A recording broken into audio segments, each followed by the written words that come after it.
안녕하세요. 저는 2021년도 1월에 입사한 김도환 주임이라고 합니다. 2021년 1월 일반기획 직무로 입사한 조주영 주임입니다. 김지섭 주임입니다. 신양윤 주임입니다. 김윤정 주임입니다. 제이수 주임입니다.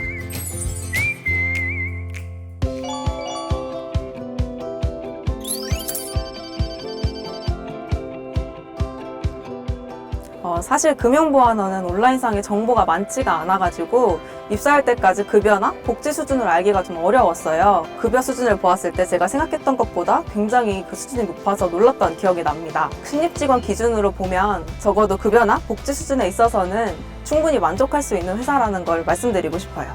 금융보안원이라고 하면 굉장히 딱딱하고 보수적인 분위기가 생각이 들잖아요.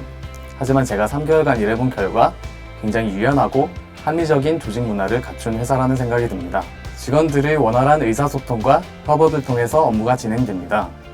직원들의 평균 연령이 낮은 것도 한몫하는 것 같고요. PC 오프제, 유연근무제, 자율복장 출근 등 회사에서 다양한 방법으로 제도적으로 지원해주기 때문에 커리어도 쌓고 라이프도 챙기면서 즐겁게 일하실 수 있을 것 같습니다. 제가 생각하는 금융보안원의 장점은 공정 업무 수행을 통해 보람을 느낄 수 있다는 점입니다. 금융보안원은 금융당국 업무를 지원하기도 하고 여러 금융기관들이 이용할 수 있는 보안 서비스를 기획하고 운영하는 등 다양한 공적 업무를 수행하고 있습니다. 이처럼 실제로 제가 수행하는 업무가 금융산업 발전에 이바지할 수 있다는 사실에 큰 보람을 느끼고 있습니다. 저는 정보보호 업무를 진행하면서 커리어를 계속 쌓으면서 저의 전문성을 계속해서 강화할 수 있다는 것이 보안원의 큰 장점이 아닐까 싶습니다. 다음으로 저희 부서에는 해킹뿐만 아니라 보안, 그리고 데이터 쪽으로 전문성이 높으신 선배 직원분들이 많이 계시는데요. 그분들과 함께 일하면서 많은 것들을 배울 수 있다는 것도 장점이라고 생각합니다. 그리고 저희 원 내에는 학습 동아리, 그리고 여러 세미나를 통해서 정보 교류가 활발하게 이루어지고 있는데요. 뿐만 아니라 연수 제도를 통해 교육이나 자기 개발을 적극적으로 지원해주고 있기 때문에 본인의 의지만 있다면 자기 개발을 위한 가장 최적의 장소가 아닐까 생각합니다. 저는 금융보안원의 장점을 큰 성장 가능성으로 보고 있는데요. 4차 산업혁명, 디지털 트랜스포메이션 시대에서 해킹, 악성 코드와 같은 사이버 위협에 대한 대응은 점차 중요해져가고 있는 상황입니다. 특히 사이버 위협에 대한 대상이 금융권인 만큼 금융보안 전문기관인 금융보안원의 역할 또한 더욱 중요해질 것이라고 보았습니다. 최근에는 인공지능 및 AI 보안 관련 연구, 데이터 전문기관 지정 등 신사업에도 활발히 진출하고 있는 상황입니다. 이처럼 성장 가능성이 높고 미래가 유망한 조직의 일원이 된다는 점이 더욱 자부심을 느끼게 하는 것 같습니다. 저는 직원 개인으로서의 성장 가능성이 높다는 점을 좀 말씀드리고 싶어요. 저 또한 근무한 지 아직 채 1년이 되지 않았지만 팀 내에서 정 담당자로서 업무를 수행하고 있고 그 과정에서 많이 성장하고 있습니다.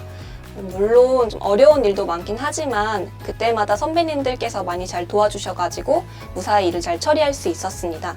이처럼 전연차 직원들도 업무를 주도적으로 기획하고 수행할 수 있다는 점이 금융보안원의 큰 장점 중에 하나입니다.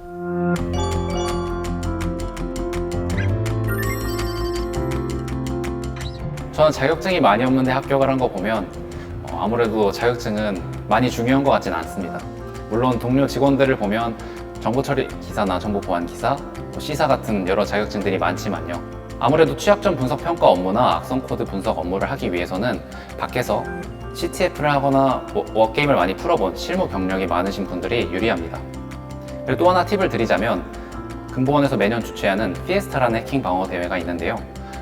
이 피에스타에 입상을 하게 되면 입사 지원 시 우대를 해드린다고 하니 반드시 지원해서 입상하시는 것을 추천드릴게요.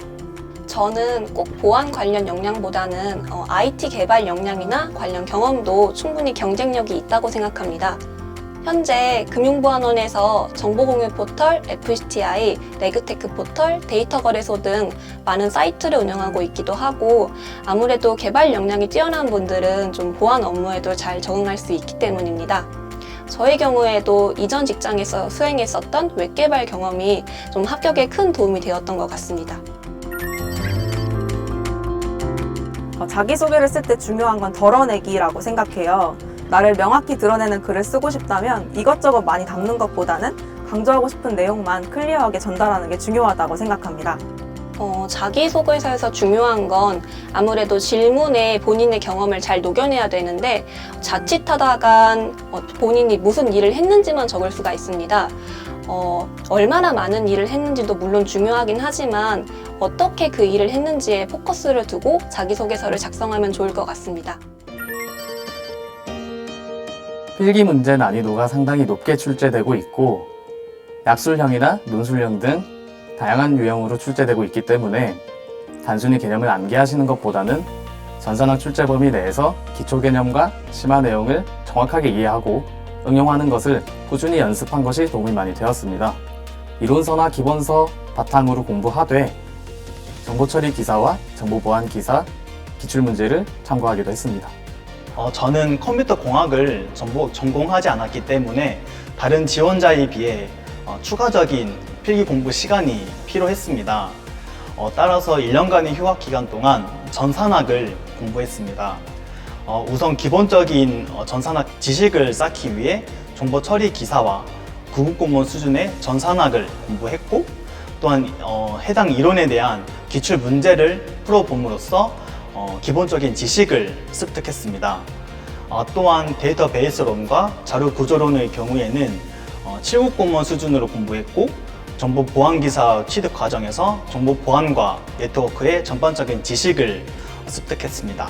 마지막으로 컴퓨터 구조론의 경우에는 전공책을 통해 앞서 말씀드린 9급 공무원 수준에서 부족한 부분을 보완하였습니다. 면접이 암기 시험이 아니라 상호 간의 대화라는 걸 기억하면 좋을 것 같아요. 짜여진 대로 말하라고 하기보다는 스스로에 대해서 깊이 생각해보고 그거에 기반해서 자연스럽게 말을 한다면 진정성을 나타낼 수 있다고 생각합니다.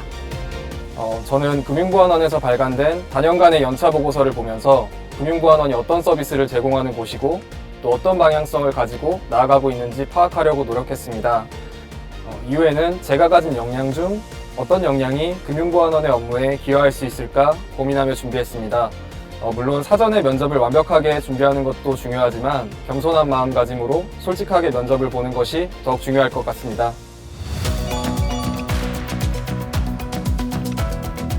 월요일 출근길까지 행복한 금융보안원에서 함께 성장해 나갔으면 좋겠습니다.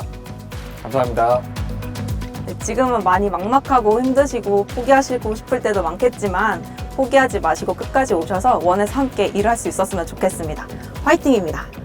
금융보안원 입사를 통해 커리어와 라이프 두 마리 토끼를 모두 잡으세요. 기다리고 있겠습니다. 화이팅! 영상에서 말씀드리지 못한 좋은 점들이 참 많으니까요. 꼭 합격하셔가지고 많이 경험해보셨으면 좋겠습니다. 많이 지원해주세요. 보안 없는 금융혁신은 불가능합니다. 최고의 자긍심과 업무 만족도를 경험해보세요. 미래의 화이트 해커, 미래의 CISO 분들께 더할 나위 없이 좋은 직장이라는 것을 확신할 수 있습니다. 지금 바로 도전하세요.